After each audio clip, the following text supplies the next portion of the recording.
大家好，我是大妈，感谢大家订阅大妈的多重宇宙，祝大家生生不息，繁荣昌盛。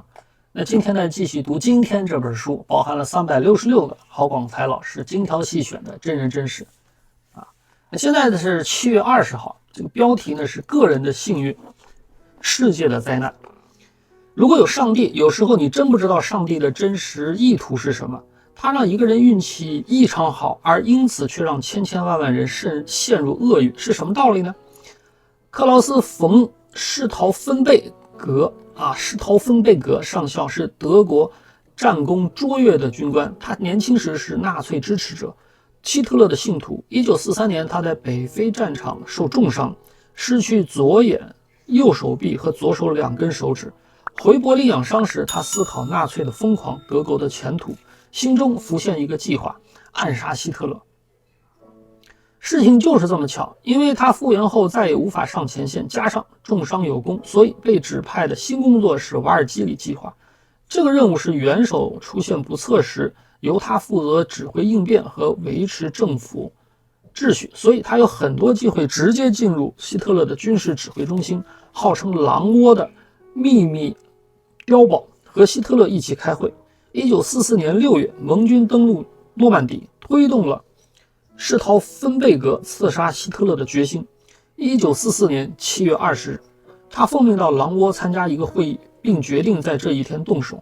他是有重任在身的高级军官，又得到元首的信任，自然能轻易避开盘查。他成功地把2块各重1公斤的塑料炸弹带进了狼窝，计划把炸弹各装在一个公文包，带进会场，定时引爆。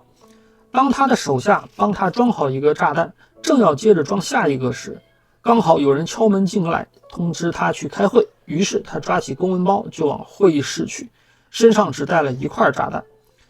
施陶芬贝格进入会议室时，所有人正站着围在大长桌边，聚精会神地开会。希特勒正趴在桌子上看地图，他暗暗把公文包摆在会议室下，距离希特勒不到1米。这时他借故离开，并迅速离开狼窝，准备等希特勒一死就名正言顺接管政府，发动政变。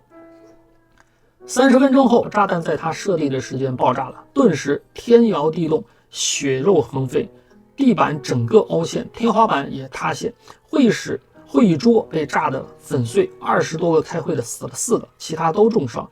只有一个人不但没死，而且只受了点皮肉伤，那个人就是希特勒。希特勒怎么这么好运？据后来专家的模拟推测，当时希特勒趴在桌上，而坚固的会议室正好成了他的防弹衣，才逃过一劫。当然，如果有2块炸弹，威力加倍，希特勒就可能没命了。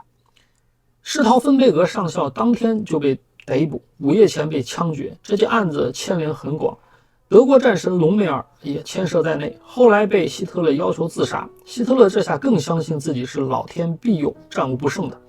希特勒被刺杀过42次，42次，这个数目很神奇啊！每次都躲过。最传奇的是1939年，一个叫埃尔瑟的木匠制作了一个精巧的定时炸弹，可以在长时间后自动引爆。整个秋季的每天晚上，他都独自溜进希特勒将发表演讲的慕尼黑啤酒馆，把讲台的柱子挖空，再修复表面，看起来毫无痕迹。他还把定时器巧妙地封装在一个软木内衬的盒子里，这样就听不到时钟的滴答声。11月5日晚上，埃尔瑟把炸弹装好。3天后的晚上9点20分，希特勒演讲的正兴奋时，50公斤的炸药会被引爆，魔头和他的信徒都会死光。那时他人已经在瑞士。没错，正如他的预料，炸弹分秒不差的爆炸，真的炸死了一堆人。但没想到希特勒那天为赶火车，把原本晚上9点开始的演讲提前到8点，讲了1个多小时，9点07分离开。13分钟后，炸弹才爆炸。埃尔瑟呢，他在瑞士边境被捕，身上有炸弹的设计图，还有酒馆的明信片，他当然被处决。像希特勒这样的人，假如能早死1天，不知道能解救多少人命。但不幸的是，他就是如此幸运。都说猫有9条命，那他可能有42条命，最后还是死在自己的枪下。